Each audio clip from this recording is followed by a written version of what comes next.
Hello, ladies and gentlemen. Welcome to the end of Unit 5. So we're talking about Unit 5, last one. This is Video 6. This is going to be Venn diagrams and averages. So Venn diagrams you might have seen before in science or maybe another math class. And averages, yes, that is that old standard of adding all up and dividing by however many items you have.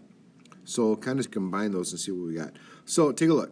So this is a Venn diagram. So 100 adults were asked whether they like coffee or they like tea. So here's your results. So these are the people that just like coffee. These are the people that like both. These are the people that just like tea.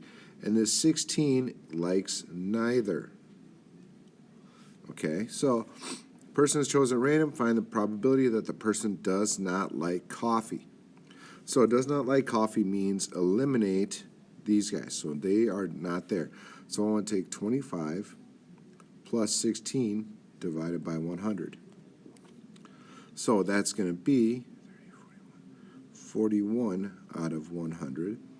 So I can leave it like that, or if you really want to switch it to 0.41, that's fine too. So that's my answer. That's a probability that they do not like coffee. So once again, this is 13 that like coffee only, 46 like coffee and tea, 25 like tea only, and 16 like neither. That's why this is part of both of those. So if I take this same kind of idea, all right, same numbers. So a person who likes tea is chosen at random. Find the probability that this person also likes coffee.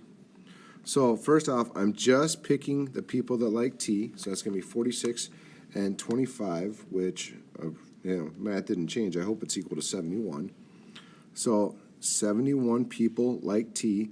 What's the probability that they also like coffee? So given that they like tea, what's the probability that they also like coffee? Well, that's just going to be 46.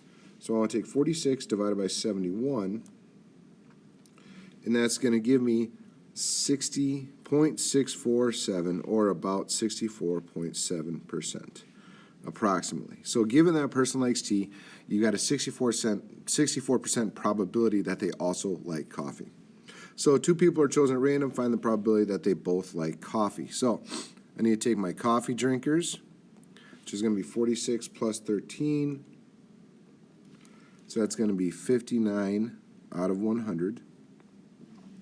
So they both need to like coffee. So that's 59 out of 100 times 59 out of 100. So that's going to be 0.3481, or about 34.81%. That's going to be the probability that they both like coffee. So if I take 59 divided by 100, so that'll be, as a fraction, 3481 over 10,000. There's my answer. All right, but again, all of this is stemming from this piece right here. So Isabella went up and down the street to find how many parking spaces each house has. Below is the results. So what is the average number of parking spaces? So 15 houses have 1, 27 have 2, 8 have 3, 5 have 4.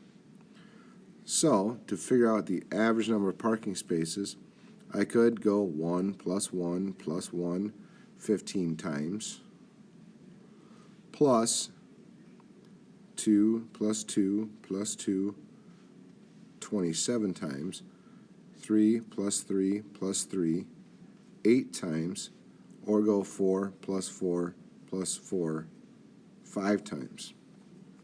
Add all those up and then divide by my sum total, which would be 55 houses. It's a long street, so 55 houses. I would rather use a calculator, just because that makes way more sense to me. So come up in with a graphing calculator, and I'll show you how to do it.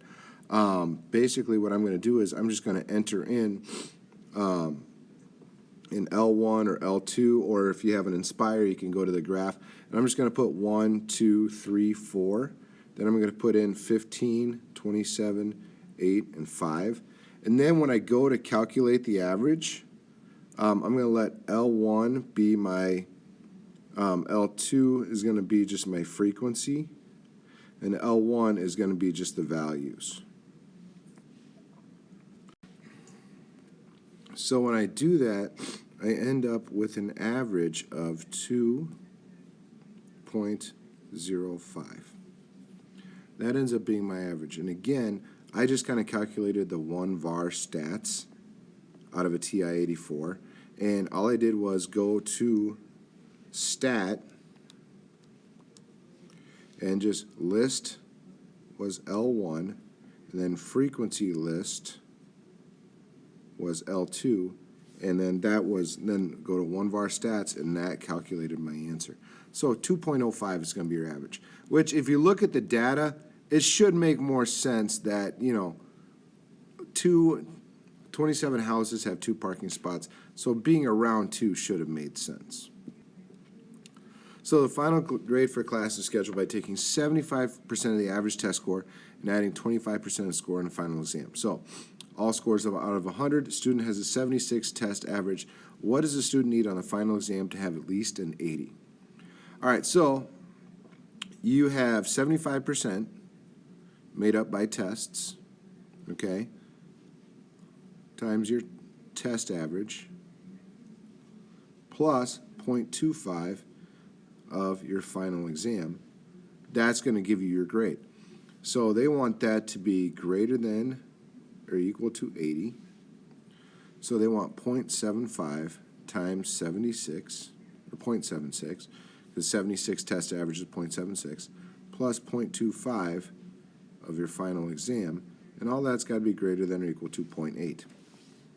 So if I go 0.75 times 0.76, that becomes 0.57. I'll call this F for my final exam. So what do I got to get on the final to get at least a B? So I'm going to take 0.8 minus 0.57, just regular old factoring here, or solving here. So I get 0.25 F greater than or equal to 0.23. So then I divide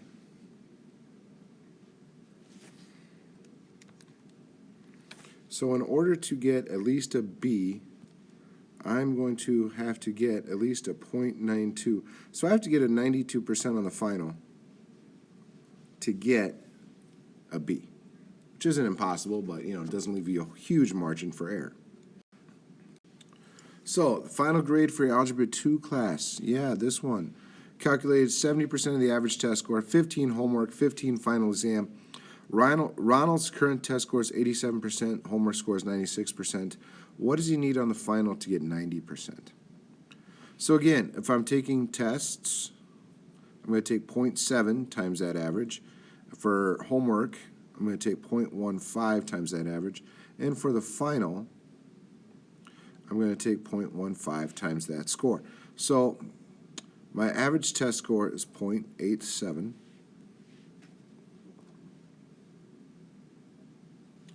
My average homework score is going to be 0.96 plus 0.5 times, what I'm trying to figure out. And all that together has got to be greater than or equal to a 90%, or a 0.9. Let me back up here. 0.9. So let's kind of look at what I'm dealing with. So I'm adding these three things up. So 0.7 times 0.87. This becomes 0.609. All right, that's this number multiplied. Plus 0.96 times 0.15 is 0.144 plus 0.15x. It's got to be greater than or equal to 0.90. So 0.609 plus 0.144 equals 0.753.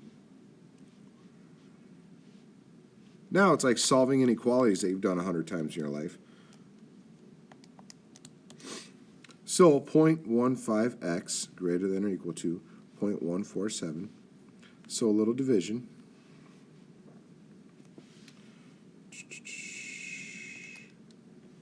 So you have got 0.98 for an answer. So that means you've got to get 98% on your final to get an A in that class.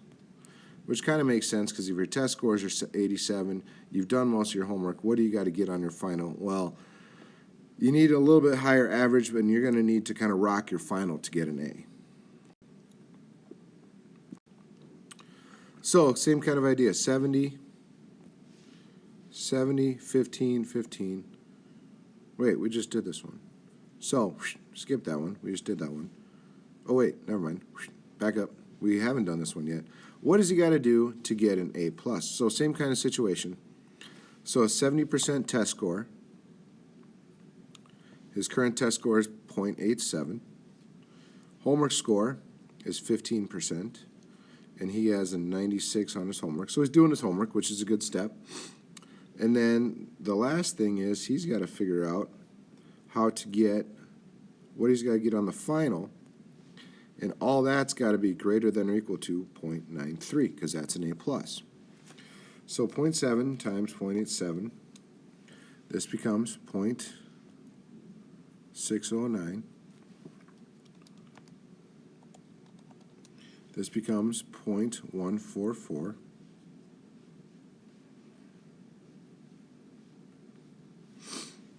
.93.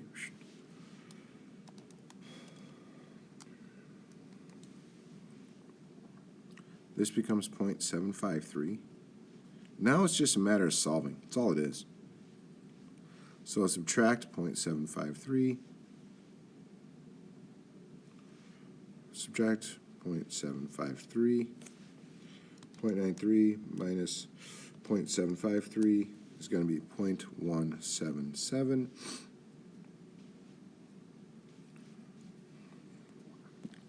So when I do final division,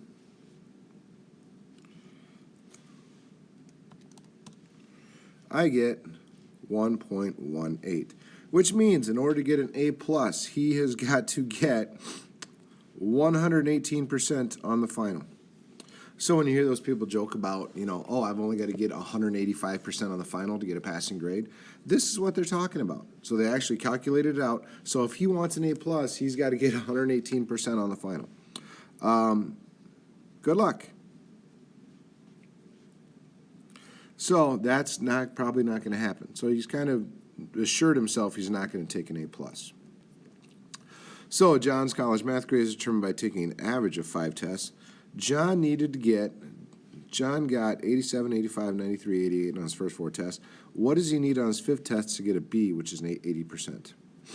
So you've got 87, 85, 93, 88, and whatever he got on his 5th test, all divided by 5, that has got to be greater than or equal to 0.8. Right? So 0.87, 0.85, 0.93, 0.88. Or if you left them all as numbers, that would be fine too. So 0.87, the sum of those other ones is going to be 3.53 plus n, right, all over 5, greater than or equal to 0.8. So 5 times 0.8 would be 4. So that means 3.53 plus n has got to be greater than or equal to 4. So if I subtract those,